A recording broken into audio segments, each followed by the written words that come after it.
Ya, halo anak-anak, kita bertemu lagi hari ini.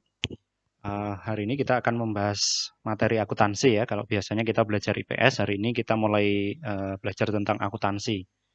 Tema yang akan kita pelajari hari ini itu adalah jurnal penyesuaian.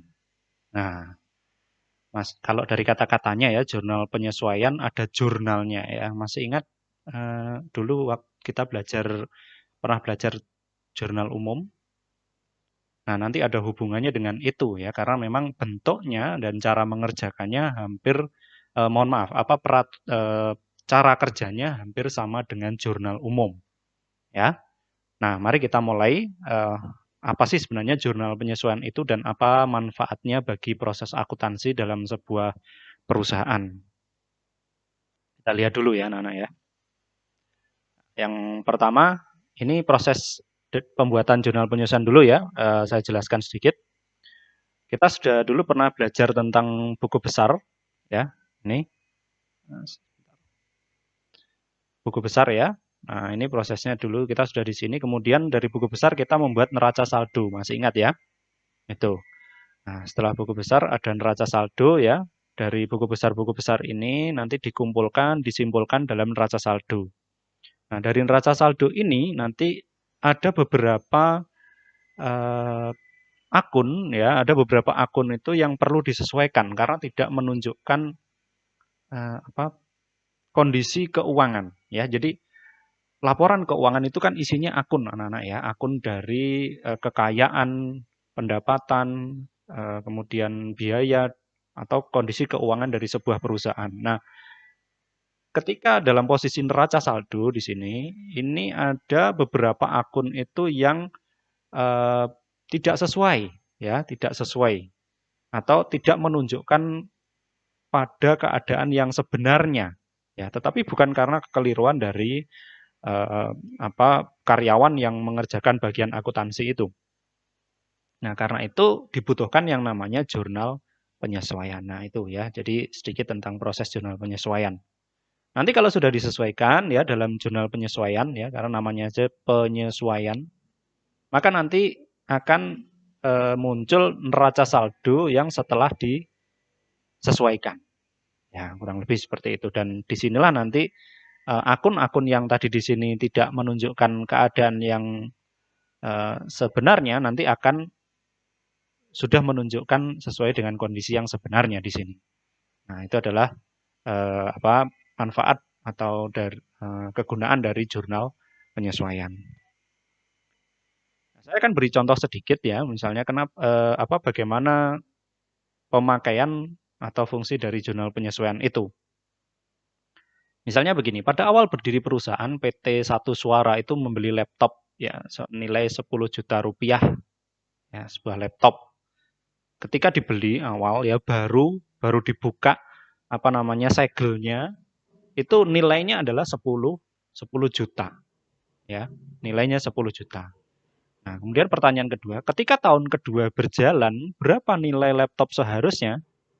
Nah, apakah masih tetap sama 10 juta? Tahun kedua loh ya. Nah, saya kira kan tidak. Nah, berapa? Nah, kapan laptop ini harus berkurang nilainya ya? Apakah di tahun pertama itu masih tetap 10 juta misalnya di akhir tahun pertama masih tetap 10 juta atau baru nanti tahun kedua baru dikurangi nilainya? Kan seharusnya nilainya itu berkurang terus anak-anak ya. Nah, itu. Terus bagaimana cara menguranginya? Nah, itu yang nanti akan dibahas dalam jurnal penyesuaian itu ya. Karena itu sebenarnya eh, apa yang terjadi dalam aset ya seperti laptop tadi itu bukan kesalahan dari karyawan bagian akuntansinya, tapi karena kondisi barangnya itu yang harus dikurangi nilainya itu ini yang menyebabkan akun tersebut membutuhkan jurnal penyesuaian. Ya, harus disesuaikan nilainya itu maksudnya. Yang kedua, bagaimana jika asetnya bukan laptop ya, tapi gedung, kendaraan yang nilainya jauh lebih besar ya, mesin pabrik. Nah, pasti laporan keuangan yang tidak disesuaikan itu menunjukkan kondisi keuangan yang tidak sebenarnya ya, dan itu akan membuat manajemen sebagai pembuat keputusan itu membuat sebuah keputusan yang salah ya, karena laporan keuangannya juga salah ya, informasi yang diterima juga tidak benar gitu. Apa yang terjadi jika nilai aset dalam laporan keuangan itu salah ya, terlalu besar misalnya. Nah, itu kan keliru, nanti dijadikan jaminan juga tidak bisa. Ini kok umurnya sudah 10 tahun tapi nilainya kok tetap sama dengan awal waktu beli, kan tidak mungkin itu ya. Nah, itu di sinilah nanti eh, bagaimana cara penyesuaian ya, pengurangan dan kapan akan dilakukan itu nanti kita akan bahas dalam materi kali ini. Nah, kesimpulannya berarti jurnal penyesuaian itu sangat diperlukan ya agar laporan keuangan itu menggambarkan informasi keuangan sesuai dengan keadaan yang sebenarnya ini anak-anak ya. Nah, ini yang paling penting. Inilah fungsi dari jurnal penyesuaian. Kita lanjutkan. Nah, kita langsung aja ke contoh soal ya, supaya nanti lebih jelas bagaimana pengaplikasiannya, prakteknya ya. Ya, contoh soal, oh ya, ini ada sedikit penjelasan kenapa jurnal penyesuaian itu dibutuhkan. Yang pertama karena alasannya adalah ketentuan dari prinsip akuntansi ini mengharuskan beberapa jenis transaksi tertentu, jadi tidak semua ya. Itu dicatat di akhir periode saja. Jadi contoh misalnya ada laptop tadi, itu harus disesuaikan. Jadi itu pelaksanaannya, penyesuaiannya adalah pada akhir periode saja anak-anak ya. Tidak dilakukan di misalnya setiap hari. Pak, kemarin nilainya 10 juta misalnya aja nih ya, laptopnya nilainya 10 juta. Terus hari ini sudah dipakai sekian jam ya, sekian jam. Berarti berkurang nilainya. Kita kurangi hari ini. Oh, tidak seperti itu ya, tidak setiap hari kita kurangi, enggak. Nanti itu akan menyita waktu. Ya. Nah, supaya tidak terlalu boros dalam waktu ya, biaya mengurangi terus tadi itu kegiatan penyesuaian, maka pelaksanaannya hanya dilakukan pada akhir tahun ya. Akhir periode itu maksudnya akhir tahun. Karena di dalam prinsip laporan keuangan itu yang paling disyaratkan ya, paling sedikit itu adalah 1 tahun sekali membuat laporan keuangan. Yang kedua, fungsinya karena ada kesalahan pencatatan. Jadi wajar kan ada kesalahan itu karena setiap hari volume transaksi itu sangat banyak anak-anak ya. Jadi kemungkinan untuk salah itu besar sekali. Nah, ini perlu untuk disesuaikan. Nah, terdapat kesalahan yang baru diketahui pada akhir periode. Jadi diketahuinya pada akhir periode. Kadang mungkin ketika terjadi cross check ya, audit internal itu kok ada tidak match ya antara fisik dengan catatan. Nah, ini perlu disesuaikan. Nah, ini yang kenapa perlu jurnal penyesuaian. Nah, kita ke contoh soal anak-anak ya. Langsung saja. Sudah siap ya? Nah, boleh sambil minum silahkan. Sambil mendengarkan santai saja ya. Nah, oke. Saya mulai. Contoh yang pertama, soalnya begini. Tanggal 31 Desember tahun 2007 dilakukan penghitungan fisik di gudang perusahaan. Ini misalnya sebuah perusahaan ya, catatan keuangan dari sebuah perusahaan. Menunjukkan saldo dari perlengkapan dari penghitungan fisik itu adalah senilai 5 juta rupiah. Ya. Saldo perlengkapannya dari penghitungan fisik itu ada 5 juta.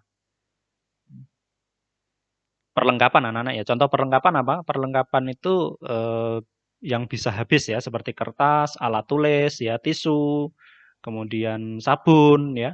Itu adalah contoh-contoh perlengkapan karena bisa habis ya, tinta, penghapus itu adalah contoh-contoh aset yang bisa berkurang ya. Itu contoh perlengkapan. Titik. Kemudian saldo akun perlengkapan di neraca saldo ya, di neraca saldo masih ingat tadi ini ya dalam ini di neraca saldo ini ada ketidaksesuaian dengan yang seharusnya. Karena itu nanti butuh jurnal penyesuaian. Nah, di neraca saldo di soal ini ditunjukkan ada 9 juta ya. Nah, ini enggak match. Yang di sini 9 juta, yang di fisiknya yang 5 juta. Dari dua ini yang benar yang mana? Yang 9 juta atau yang 5 juta? Nah, betul sekali. Jadi yang benar adalah yang fisik ya, karena ini nggak mungkin menipu. Nah, karena itu perlu dihitung secara fisik ya, secara manual. Nah, kalau enggak mungkin keliru catatan di sini ya enggak perlu dilakukan secara fisik ya, penghitungan secara fisik. Nah, karena itu ini perlu. Nah, karena yang benar adalah ini, maka catatan, padahal catatannya kan di sini, catatan kita harus kita sesuaikan. Ya, neraca saldonya harus disesuaikan. Berarti apa artinya? Ada biaya perlengkapan ya. Ini biaya perlengkapan itu adalah dicatat ya. Mungkin ini saya tidak tulis di sini, ini tulis saja di catatan kalian sendiri. Ada perlengkapan yang dipakai. Ini maksudnya biaya perlengkapan ini ya. Ada perlengkapan, sejumlah perlengkapan yang terpakai ya, yang habis dan terpakai selama tahun 2007. Berapa nilainya ya dari catatan neraca saldo ya itu dikurangi dengan penghitungan fisiknya yang sisa yang ada di gudang yaitu 5 juta. Maka ketemulah perlengkapan yang terpakai itu adalah 4 juta rupiah. Nah, ini harus disesuaikan anak-anak ya. Ini sesuaikan. Bagaimana Pak cara penyesuaiannya? Tentu saja nanti neraca saldo ini akun perlengkapan itu harus ditambah atau dikurangi nih. Dari 9 juta supaya jadi 5 juta berarti dikurangi ya. Nah, masih ingat ya ketika di pelajaran akuntansi cara menambah atau mengurangi sebuah akun itu adalah memakai jurnal. Ya, karena itu di dalam materi ini namanya jurnal karena nanti fungsinya itu adalah menambah atau mengurangi akun yang perlu disesuaikan. Ya, itu. Nah, masih ingat ya saldo dari akun perlengkapan ya. Kita belajar sedikit dari teknik akuntansinya. Saldo akun perlengkapan itu berada di mana kalau di neraca? Di debit atau di kredit? Saldo ya, jangan lupa saldo. Ada di ya, betul sekali ada di debit. Ya, ada di debit. Nah, karena ada di debit, maka sekarang jurnalnya adalah mengurangi ya, mengurangi yang ada di debit ini 9 juta ini. Karena itu harus ditulis di kredit ini ya, perlengkapan di kredit. Jadi ini perlengkapan, ini jurnalnya ya anak-anak ya. Ini jurnal, perlengkapannya di kredit senilai 4 juta ini. Ya, dari 9 juta ini supaya jadi 5 juta ini yang benar ya saldonya, maka harus dikurangi 4 juta. Nah, paham ya? Nah, itu satu ya. Nah, ingat, jadi akuntansi itu double entry ya. Jadi ketika ada perubahan di satu akun, itu pasti akan berpengaruh ke akun yang lain ya, karena sebab akibat di dalam akuntansi itu tidak bisa awalnya dikurangi, akhirnya tidak dikurangi, tidak bisa ya. Tidak bisa, ini harus kita kurangi juga. Nah, ketika perlengkapan ini berkurang 4 juta, yang berikutnya apa yang terjadi? Muncul yang namanya beban perlengkapan ya. Kalau perlengkapan ini mengurangi aset ya, nanti akan ke aset ya.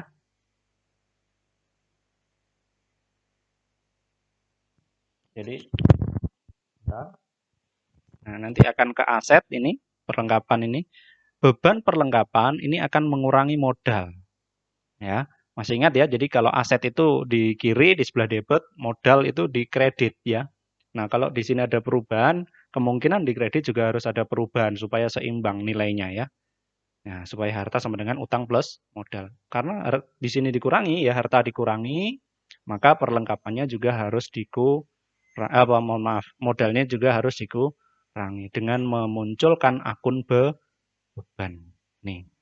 Jadi ini adalah perlengkapan yang telah terpakai di debit ya, bertambah. Nah, ini mengurangi modal ketika bertambah. Nilainya sama yaitu 4 juta rupiah. Tuh. Nih. Baik. Gimana anak-anak paham ya maksudnya ya? Nah, ini ada catatan ya, jurnal penyesuaian itu yang merah itu ya, bentuknya itu sama dengan jurnal umum. Ya, seperti ini bentuknya. Nah, bagaimana nanti kalau ada pertanyaan silahkan kalian langsung ketik di kolom chat di Classroom ya, nanti saya akan coba untuk menjawabnya. Baik, kita lanjutkan. Nah, masih semangat ya? Oke. Yang kedua. tanggal 1 Januari tanggal 1 Januari tahun 2007. Membeli mesin 200 juta rupiah yang memiliki masa manfaat. Jadi mesin itu diperkirakan masa manfaatnya ya, masa operasionalnya itu selama 5 tahun. Ya, artinya ketika sudah 5 tahun diperkirakan mesin itu enggak bisa dipakai lagi ya, nilainya menjadi berapa? Kalau enggak bisa dipakai berarti menjadi 0 ya, menjadi 0. Nah, bagaimana kita mencatat ini ya? Ini kan intinya kondisinya begini loh, di awal tahun itu kita beli mesin ya, beli mesin. Nah, sekarang akhir tahun ya, pada akhir tahun ini kan kondisinya sekarang kita di 31 Desember tahun 2007 ya. Itu apakah mesinnya ini nilainya sama, tetap 200 juta sama dengan waktu kita beli awal? Kan tentu saja tidak ya, seperti tadi contoh yang laptop tadi kan tidak. Ini kita harus kurangi. Nah, waktu menguranginya kapan, Pak? Waktu menguranginya itu adalah pada akhir tahun, anak-anak ya. Jadi penyesuaian itu pelaksanaannya itu adalah pada saat akhir tahun. Oke, bagaimana cara pelaksanaannya? Nah, kita lihat dulu ini ya di sini ya. Nah, ini adalah pada saat awal pembelian ya, supaya kalian lebih mengerti ini ya. 1 Januari 2007. Ketika 31 Desember ini mulai berkurang ya. Ini kan 1 tahun nih ya toh. 1 tahun kita mulai berkurang ya. Terus nanti tahun kedua yaitu di sini ya, 31 Desember tahun 2008. Ini berkurang lagi. Terus ini berkurang lagi 2009 ya, 2010 berkurang lagi. Terakhir 2011 adalah yang nilainya paling akhir ya, menjadi 0 di sini ketika tahun ini saldonya nilai mesin ini harus menjadi 0. Jadi ini ya 1, 2, 3, 4, 5. Pas 5 tahun. Nah, bagaimana kita menghitung ini anak-anak ya, berapa yang harus kita kurangi dari mesin itu? Caranya begini. Ini adalah berapa nilai yang harus kita kurangi pada tahun ini ya, 31 Desember tahun 2007. Caranya adalah begini. 200 juta tadi, nilai pembelian tadi, nilai asetnya, dibagi dengan masa manfaat. Ini kalau catatan kalau misalnya yang ada di sini hanya masa manfaat ya. Kalau ada yang lain ya kita penghitungannya udah berbeda lagi. Masa manfaatnya adalah 5 tahun. Jadi 200 juta dibagi 5 akhirnya ketemu 40 juta rupiah.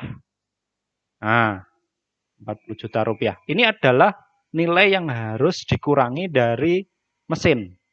Ya, dari mesin. 40 juta ini per tahun. Sehingga di sini nanti 40 juta ya. Jadi berarti berapa? 160 ya. Jadi 160. Nanti tahun kedua jadi 120 ya, betul kan, dikurangi 40 lagi. Berkurang lagi nanti di sini 100 ya. Nah, itu.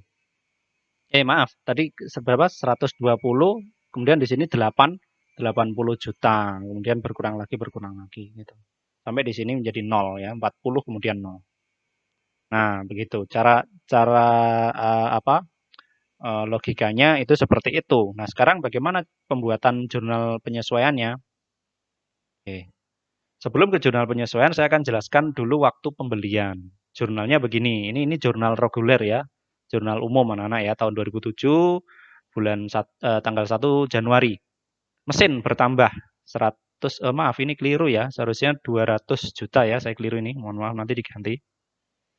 Nah, ini 200 juta ya, 200 juta. Kemudian kasnya juga 200 juta. Ya, karena belinya langsung tunai. Kasnya berkurang, mesinnya bertambah. Pembelian tunai mesin ini ya. Nih. Nah, kemudian tahun 2000 tanggal 31 Desember 2007 di tahun yang sama, akhir tahun ada jurnal penyesuaian ya. Nah, ini dikurangi ya, yang 200 juta. Nih.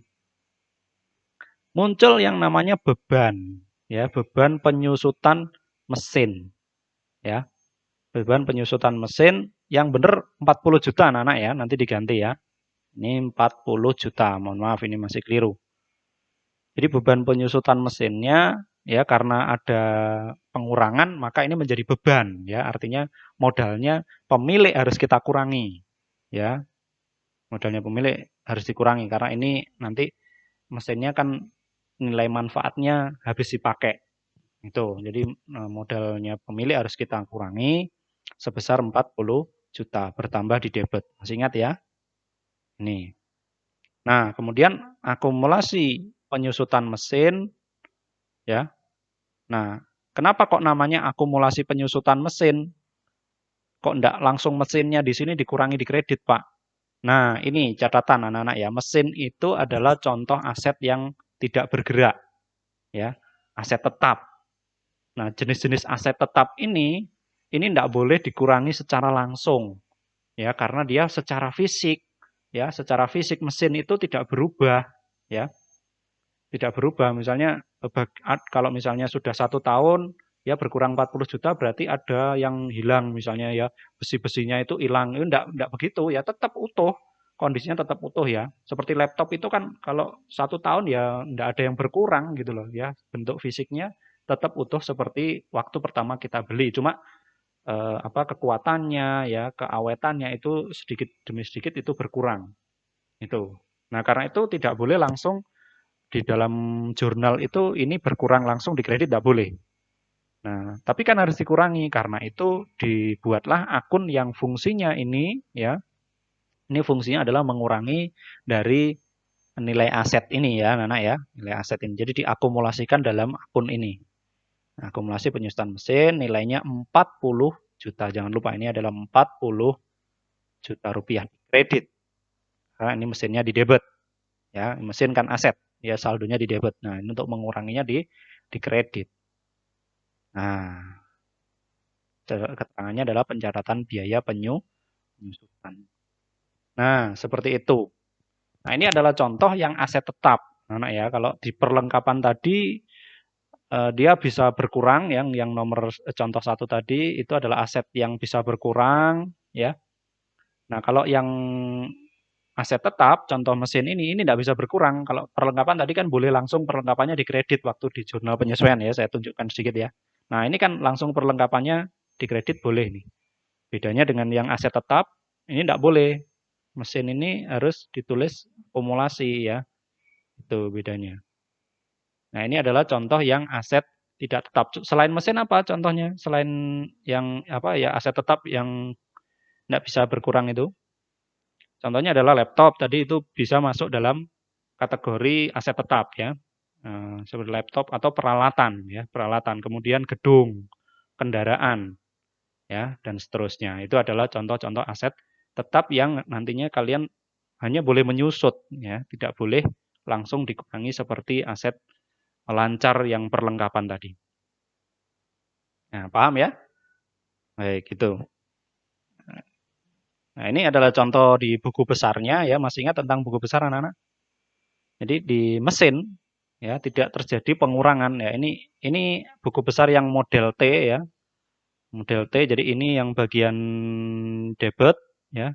Ini bagian kredit ya. Ada tanggal uraian berapa jumlah rupiahnya yang berkurang. Kemudian tanggal uraian jumlahnya ini ya. Nah, mesin itu hanya tertulis ketika waktu pertama pembelian 200 juta itu ya. Nah, kemudian ketika ada pengurangan, seharusnya kan kalau pengurangan di sini ada di kredit ya. Enggak ditulis ya, karena nanti nulisnya di buku besar yang lain yang akumulasi tadi. Nah, itu. Nah, untuk akun beban penyusutan mesinnya ya di debit, ini yang bagian debit ya. Tanggal 31 bulan Januari 31 Desember jurnal penyesuaian ya seperti di jurnal penyesuaian tadi. Kita ambilnya dari sini ya beban penyusutan di debit berarti di sini juga masuknya di debit 40 juta. Kreditnya enggak ada karena tadi enggak ada kredit kan? Enggak ada cuma 1 kali di debit ini. 40 ya, jangan lupa ini. Keliru nih, mohon maaf. Nah, itu. Ini mengurangi modal nanti ya. Terus ini menguranginya bagaimana, Pak? Nah, ini pakai ini namanya akumulasi penyusutan mesin ya. Nah, di kredit. Ya, jurnal penyesuaian nilainya adalah 40 juta rupiah. Nah, itu. Baik, anak-anak. Sampai di sini dulu ya. Saya kira nanti untuk yang berikutnya saya akan tampilkan di video yang kedua, karena supaya tidak terlalu panjang ya, nanti kalian cepat bosan kalau nanti terlalu panjang. Nah, silahkan jangan lupa nanti kalau misalnya ada pertanyaan, kalian tuliskan pertanyaan kalian di Classroom ya, di komen. Nanti saya akan coba untuk membahas dan menjawabnya. Baik, terima kasih. Tuhan memberkati. Amin.